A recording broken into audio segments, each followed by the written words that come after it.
I've always collected ever since 73. I hadn't stopped. But I've got to tell General Ross about Dr. Carlston.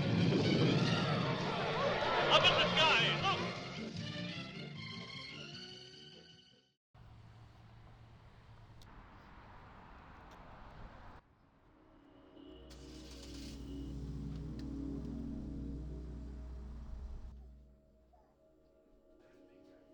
I'm Don, and my wife and I own the Comic Signal. We are a store that's been in business for 9 years, selling new and vintage comic books. We have comic books all the way back to the 40s. The story is that from my mom, is that my dad would sit me on his lap and watch the original Batman show with Adam West and Burt Ward. Holy ashtray, he did tip us off. And it must have just stuck with me. I went from there to cartoons. I loved anything superhero cartoons, Space Ghost, Underdog, Super Friends. Then after plenty of begging, I was able to purchase or was given my first comic book in 1973, and I haven't stopped since.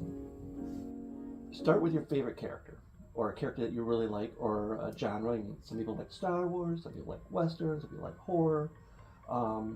And then superheroes, pick a superhero, and then that's where you can come in and I can help you out, try to find a good starting point, because a lot of these stories nowadays are 6 and 12 parts. You don't want to pick up an issue and find out you're halfway through a story and go from there, and then they kind of branch out from your favorite character. Well, my character also shows up here, so let's try that one, and you just learn as you start reading.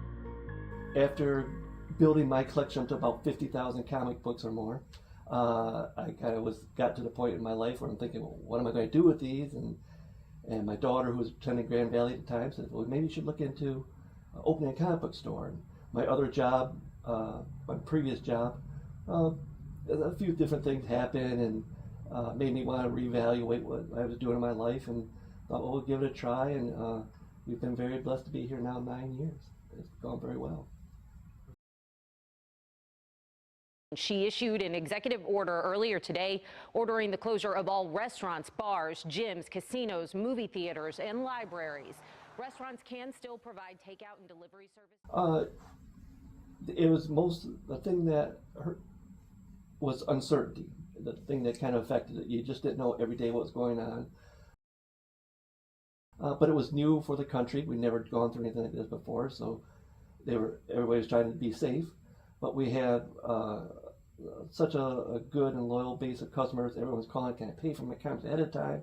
Don't want to see anything happen to the business. I said, I appreciated it. They did that, and we didn't really need to. I told them, let's make sure we get the comics in before you start paying stuff.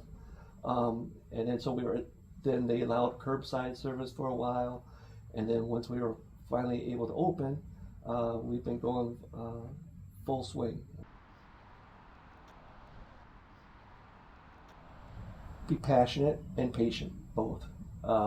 You've got to really want to love the business you're opening, the product or the service that you're trying to provide, because it'll show and people will respond to that very positively.